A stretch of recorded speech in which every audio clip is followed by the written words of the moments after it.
So if you look around, you might see there's no cloud in the sky today, and there's almost zero chance of it raining. So you might be wondering why we've decided to wear a waterproof coat on a day like this, and the reason is we just wanted to test the breathability of the jacket. We've hiked up through Donard Wood there, setting a good pace, wearing heavy packs.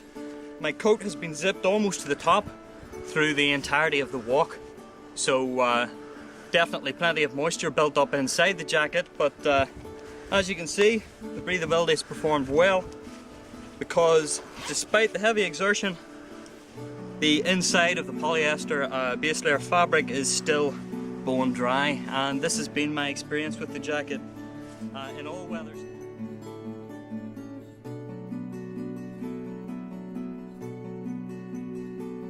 I'm going to show you a few things about the Aclimatise Osprey men's jacket in green. As you can see, it's a mountain fit, comes nice and far down over the hips to keep you dry. It good sturdy buttons the length of the jacket, large pockets just where the hips are, and a nice large Napoleon pocket, large enough to accommodate a map on the inside. The fabric on the inside is proper base layer polyester rather than a lightweight net, so it's very comfortable. I've even on some occasions while I was drying out my base layer worn this right against the skin, and it's just as comfortable as wearing a regular base layer.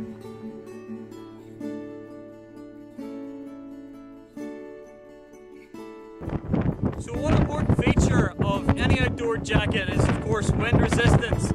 As you can see right now, it's very windy indeed, and despite that I'm still quite warm. The wind does however keep your sweat vapour moving despite exertion, so in the case of this jacket you do have wind resistance, but not at the cost of your breathability.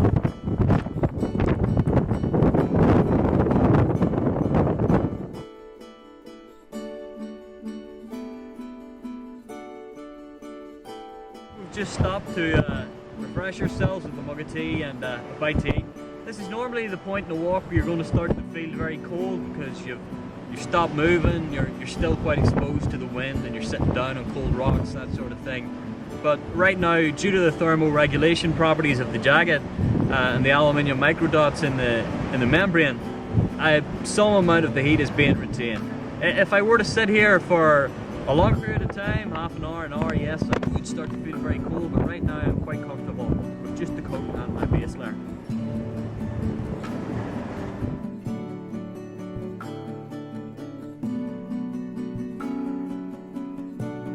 The first thing that anyone starts to consider whenever they're looking to buy a waterproof jacket is of course how much it handles resistance to water.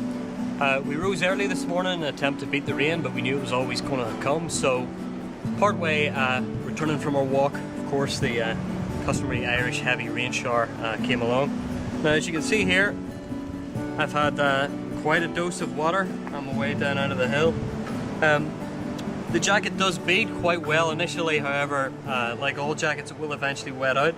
But one of the remarkable things I've found about this jacket is how quickly around the arms the water starts to evaporate off and your jacket dries off. Routinely on trips with this jacket I've found myself getting soaked during the day. The rain stops and I continue to walk and exert myself, and the heat pressure dries the jacket out quite nicely by the time I get to camp. So in terms of that all-important water resistance, I would rank this jacket very, very highly.